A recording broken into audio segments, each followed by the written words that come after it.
Media circle நேயர்களுக்கு வணக்கம். இன்று நாம் சந்திக்கக்கூடிய சிறப்பு விருந்தினர் மேக்கப் ஆர்டிஸ்ட் கிருஷ்ணாராவ் சார் தான். பரதநாயகம் படத்துக்கு சார் தான் வந்து மேக்கப் ஆர்டிஸ்ட்டாக ஒர்க் பண்ணியிருக்காங்க. சில்க் ஸ்மிதா, பிரதாப் போத்தன், இப்படி வந்து பல நட்சத்திரங்கள் சொல்லலாம். ரகுவரன் சார். ஸோ சாரோட தான் அவருடைய வாழ்க்கை பயணத்தை குறித்து தான், திரைப்பயணத்தை குறித்து தான் நம்ம வந்து விரிவாக கேட்டு தெரிஞ்சுக்கிறதுக்காக தான் அவர் வீட்டுக்கே வந்திருக்கோம். சாரை வெல்கம் பண்ணி நிகழ்ச்சிக்குள்ளே போகலாம். சார் வணக்கம் சார். வணக்கம். சில்க் ஸ்மிதா அவர்களை பற்றி கண்டிப்பாக பேசி ஆகணும். இன்ன வரைக்கும் வந்து அவங்க எப்படி இறந்தாங்க அப்படிங்கிறதே ஒரு சர்ச்சையாக இருக்குது. நிறைய பேர் வந்து கொலைன்றாங்க, தற்கொலைன்றாங்க. அதுக்குள்ளே போனால் அது பெரிய டாப்பிக்காக தான் போகும். உங்களுக்கு எப்போ சார் சில்க் ஸ்மிதா வந்து முதல்ல அறிமுகமானாங்க? நான் ஒரு 3 வருஷத்துக்கு முன்னாடி, நான் நின்ன 3 வருஷம் கழித்து தான் இந்த நிகழ்வு நடந்தது. ஓகே. படங்கள் கம்மியாகி போச்சு அவங்களுக்கு. சரி, ரொம்ப கம்மியாக இருக்குது இருந்தால் நம்மளை தான் கூப்பிடுவாங்க பர்சனலாக பண்ணுறதுனால. இல்லைம்மா நான் ட்ராப் ஆயிடுறேன், நமக்கு வெளியிலேயும் ஏன்னா என்னுடைய ஃபீடிங்கும் பார்க்கணும்ல, ஃபேமிலி நான் மெயின்டைன் பண்ணணும்ல. மேடம் கிட்ட ஷூட்டிங் இருக்கும்போது நல்ல அதெல்லாம் சும்மா சொல்லக்கூடாது. ஆனால் படங்கள் கம்மியாகவே தான் நான் ஒரு 3 வருஷத்துக்கு முன்னாடியே ட்ராப் ஆகிட்டேன். ஓகே. அதுக்கப்புறம் தான் பேப்பர்லேயும் பார்த்தோம், இது பண்ணோம். அதுக்கப்புறம் டெத்துக்கெல்லாம் போயிட்டு வந்தோம். அது ரீசன் என்ன, எப்படி நடந்ததுன்னு கூட தெரியும். எந்த படத்தில் சார் ஒர்க் பண்ணீங்க ஃபஸ்ட்டு படம்? அது நினைவு இருக்கா? ஒரு 40 படம் பண்ணியிருப்பேன். அவங்க படங்களில் நான் ஒரு 30% தான் நான் பண்ணது. ஏன்னா இப்போ அவங்க நிறைய பண்ணியிருக்காங்களே. நான் ஒரு 3-3.5 வருஷம் இருந்தேன். அதில் இருந்து வெறும் சாங்கு மட்டும்தானே. ஓகே.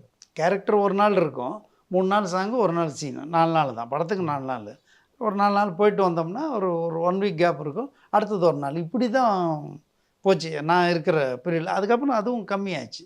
Okay sir. அதோட நமக்கு சரி வேண்டாம், நம்ம இது பண்ணிக்கலாம் அப்படின்னு ட்ராப் ஆகிட்டேன். ஒரு காலகட்டத்தில் வந்து அதிகமான சம்பளம் வாங்கிட்டு இருந்தாங்க. ரஜினி, கமல் சாருக்கு ஈக்குவலாக வந்து ஈக்குவலாக இல்லாட்டினாலுமே அந்த அளவுக்கு அதிகமாக சம்பளம் வாங்கிட்டு இருந்தாங்க அப்படின்னு ஒரு முன்னணி நடிகையாக இருந்தாங்க இல்லையா? பெர்சனலாக அவங்க எப்படி இருப்பாங்க, பேசுறது பழகிறது? அவங்க பர்சனலாக வந்து கோல்டு டைமண்டுன்னு கூட சொல்லலாம். கோல்டு கம்மியாக வார்த்தை அது. அந்த அளவுக்கு ஒரு நிறைவாக இருப்பாங்க எப்போவுமே. நல்லா ஜாலினா எங்ககிட்ட. ஓகே. வெளியிலலாம் மூடியாக இப்படி தான் இருப்பாங்க. ஒன்றும் பெருசாலாம் யாரையும் சட்டை பண்ண மாட்டேன்றாங்க அப்படிங்கிற ஃபீலிங் தெரியும் பார்க்குறவங்களுக்கு. ஏன்னா ராதிகா மேம் கூட சமீபத்தில் ஒரு இன்டர்வியூவில் சொல்லியிருப்பாங்க, நம்ம பார்க்கும்போது தான் வெளியில் கிளாமர் ரோல் பண்ணுறாங்க இப்படிலாம் தோணும். அவங்க பேசுறது கூட பயப்படுவாங்க. செட்டில் அவங்க தனியாக தான் உட்காந்துருப்பாங்க. அதுதான் உண்மையா சார்? ஆமாம். ஒரு கூலிங் கிளாஸ் போட்டு இப்படியே இருப்பாங்க. அம்மா அவர் வராருமா, கால் மேலே கால் போட்டிருக்கீங்க. வரட்டும் மிஸ்டர், நான் என்ன அவருக்கு கால் மேலேயா என் கால் போட்டேன், என் கால் மேலே நான் கால் போட்டேன். இப்படி ஒரு, அதாவது நீங்கள் பெண்ட் ஆகணுன்னு அவசியம் இல்லை. என்னத்துக்கு வாடாப்பா. போல்டான ஒரு லேடி, யாருக்கும் பயப்பட மாட்டாங்க.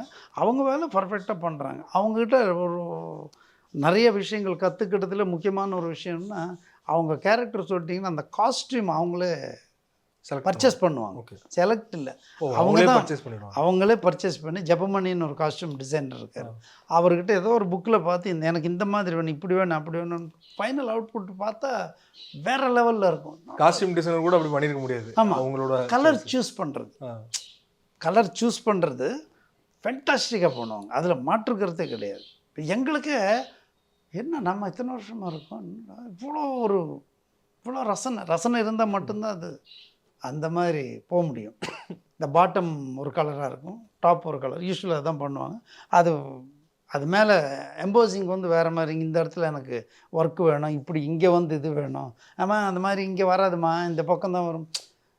உனக்கு புத்தி இருக்கா? இங்கே வந்தால் எப்படி தெரியும்? இங்கே இருந்தால் தான் க்ளோஸ்அப் எடுக்கும்போது இங்கே தெரியும். இப்படியெல்லாம் யோசித்து அவங்களே டிசைட் பண்ணுவாங்க.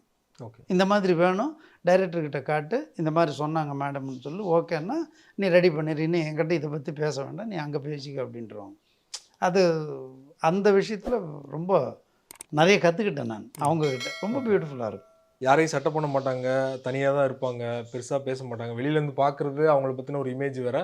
ஆனால் உண்மையான இமேஜ் வந்து அவங்க இதுதான் நீங்களும் சொல்கிறீங்க, ராதிகா மேம் சொல்கிறாங்கன்னா, இந்த மாதிரியான ஒரு கேரக்டரே அவங்களுக்கு வந்து அடுத்த கட்டத்துக்கு போக முடியாத ஒரு தடையாக இருந்திருக்கும் இல்லையா? அப்படியெல்லாம் கிடையாது. இப்போ சில்க்குக்கிட்ட போக முடியுமா, பயப்படுவாங்க அப்படிங்கிறது உண்மை. உள்ளே போனால் தான் தெரியும். சில நடிகர்கள் இருக்காங்க, ஐயோ ஒரு மோசமான ஆள், கோவக்காரையா அப்படின்னுவாங்க. நீங்கள் நேராக போயிட்டீங்கன்னா, என்ன தம்பி எதுக்கு என்ன வந்திருக்கீங்க அப்படின்றவர் ஜாலியாக பேச ஆரம்பிச்சு. ஆமாம், போகிற வரைக்கும் தான் அந்த டென்ஷன் நமக்கு. போயிட்டிங்கன்னா ஒன்றும் இருக்காது. இந்த பசங்க ஊசி போடும்போது பாருங்கள், இன்றைக்கி நானும் அப்படி தான் ஊசி அம்மா பார்த்து மெதுவாக தெரியாத மாதிரி குத்துங்க, இப்படியெல்லாம் நான் ரெடியாக இருப்பேன். பார்த்து அவ்வளோதான் முடிஞ்சுதா. அதை போகிற வரைக்கும் தான் அந்த ஒரு டென்ஷன். ஓகே. எதுவாக இருந்தாலும் அவங்கக்கிட்ட என்னென்னா ஜென்யூனாக இருப்பாங்க, சாஃப்டாக அவங்க வேலை மட்டும் அவங்க பார்ப்பாங்க. எங்ககிட்டலாம் பயங்கர ஜாலியாக இருப்பாங்க. நான் காஸ்டியூமரு, ஹேரு, அசிஸ்டண்ட்டு, டிரைவரு எங்ககிட்டலாம் பயங்கர ஜாலியாக அரட்டை அடிச்சுக்கிட்டு ஷார்ட் இல்லை அப்படின்னு உட்காந்துட்டு, என்ன நீ என்ன பண்ணிட்டியா, அது போயிட்டு வந்துட்டியா நீ, அவர் எங்கே போகிற அப்படின்னா இந்த அம்மா கக்க பக்கன்னு சிரிக்கிறது, நாங்கள் சிரிக்க வச்சுட்டு அந்த அம்மா சிரிக்கிறது, ஜோக் அடிக்கிறது, இப்படி பயங்கர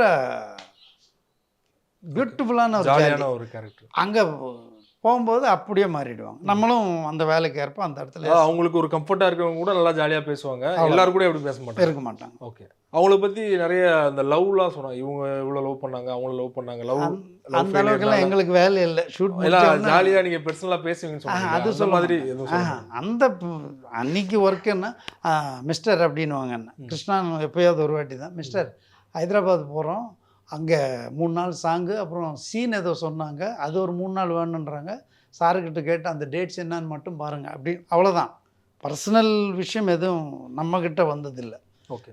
ஜாலி வேறு, இது வேறு, அது வேறு. அங்கே போகிறோமா, நாங்கள் 2 நாள் முன்னாடி போகிறோம், இல்லை ஷூட் முடிச்சுட்டு நாங்கள் 2 நாள் கழித்து வருவோம் அப்படின்னு எல்லாம் நாங்கள் கேட்போம். கோயில் அது இது பார்க்கணும், எங்கேயாவது இந்த பெங்களூரோ இல்லை வேறு ஏதாவது போனோன்னா அந்த மாதிரி பேசுவோம். அவங்க பர்சனலோ எங்கள் பர்சனல் விஷயமோ எதுவும் நாங்கள் அவங்ககிட்ட ஷேர் பண்ண மாட்டோம். அவங்கள பற்றி அவங்க பீக்கில் இருக்கும்போது நிறைய கான்ட்ரவர்சியான ஒரு நியூஸ்லாம் வந்து நியூஸில் வந்திருக்கும் இல்லையா, நியூஸ் பேப்பரில்.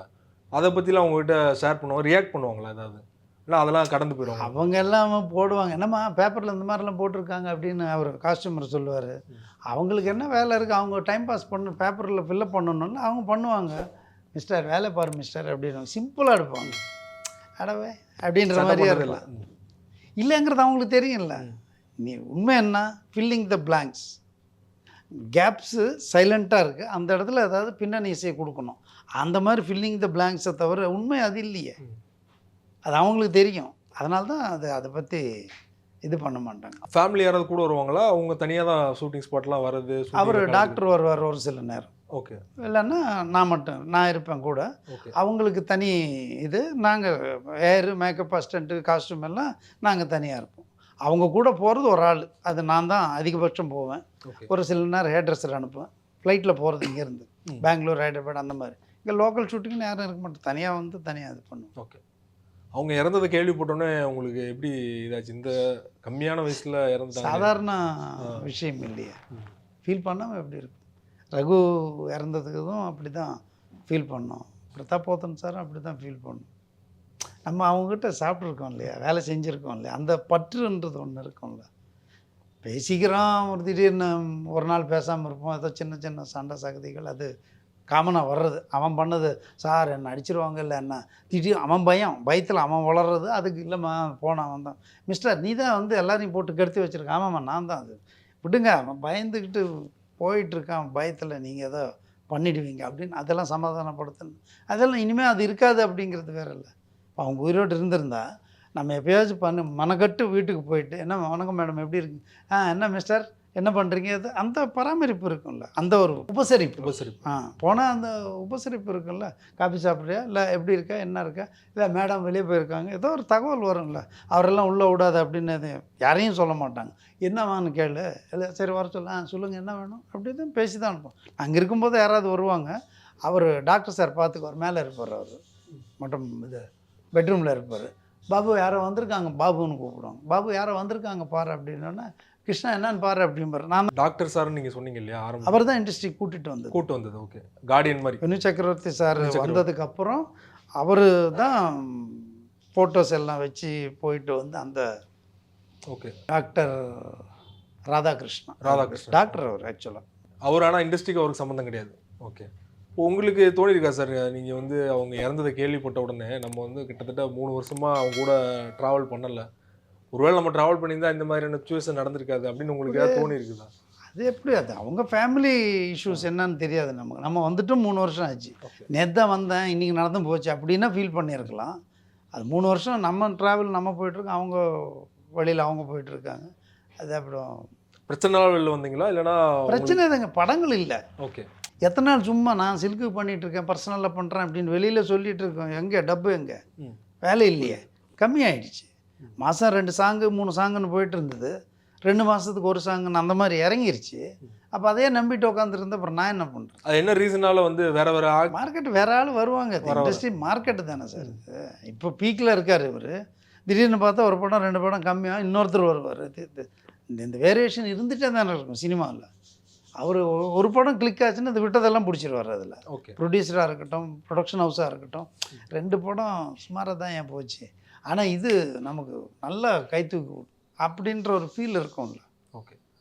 ரொம்ப நன்றி சார். இவ்வளோ நேரம் உங்கள் நேரத்தை ஒதுக்கி உங்களுடைய நீண்ட ஒரு திரைப்பயணம், நிறைய நடிகர்களோட ஒர்க் பண்ண எக்ஸ்பீரியன்ஸை எங்களோட வந்து எக்ஸ்க்ளூசிவாக ஷேர் பண்ணீங்க. மிக்க நன்றி சார். தேங்க்யூ. நன்றி.